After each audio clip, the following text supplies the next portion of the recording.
Hello दोस्तों। देखिए दोस्तों, आप सबको पता ही चल गया है कि उत्तराखंड में आउटसोर्स भर्तियों में आरक्षण अनिवार्य कर दिया गया है।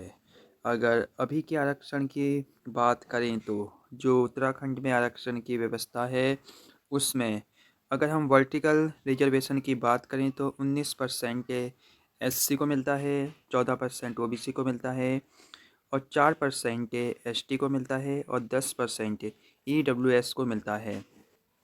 जबकि अगर हम हॉरिजेंटल रिजर्वेशन की बात करें तो 30% महिलाओं को मिलता है, 2% भूतपूर्व सैनिक को मिलता है, 5% अनाथ बच्चों को मिलता है तथा 4% दिव्यांग अभ्यर्थियों को मिलता है। तो ये तो है उत्तराखंड में आरक्षण की व्यवस्था। अगर हम अभी की बात करें तो 22,000 से ज़्यादा कर्मचारी राज्य के विभिन्न सरकारी और अर्ध सरकारी विभागों में आउटसोर्स के माध्यम से नौकरी कर रहे हैं। वहीं शैलेश बगोली जी ने आदेश कर दिए हैं कि सभी को आउटसोर्स की भर्तियों में आरक्षण दिया जाए।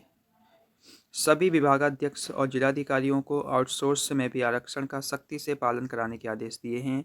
इस बाबत उन्हें पत्र भेजे गए हैं कि भविष्य में जो भी भर्ती की जाए उसमें आरक्षण की सभी श्रेणियों का पालन किया जाए।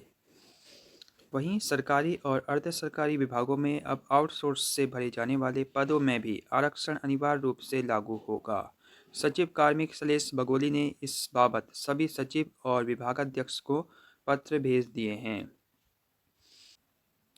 सचिव बगोली ने कहा कि भविष्य में आउटसोर्स से भरे जाने वाले पदों के लिए जो भी प्रस्ताव भर्ती एजेंसियों को भेजे जाएंगे उनमें नियमानुसार आरक्षण की व्यवस्था की जाएगी। अभ्यर्थियों के लिए राज्य में विभिन्न सरकारी और अर्ध सरकारी विभागों में आउटसोर्स के लगभग 22,000 कर्मचारी कार्य कर रहे हैं, यानी 22,000 कर्मचारी कार्य कर रहे हैं इस समय आउटसोर्स कर्मचारी के रूप में।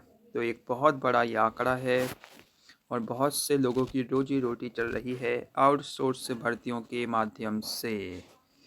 वहीं आने वाले समय में उत्तराखंड में बहुत सारी आउटसोर्स भर्तियां आपको देखने को मिलेंगी। तो यहाँ आरक्षण की व्यवस्था भी शुरू कर दी गई है और सरकारी नौकरी के समान ही अब आपको आउटसोर्स भर्तियाँ उत्तराखंड में देखने को मिलेगी।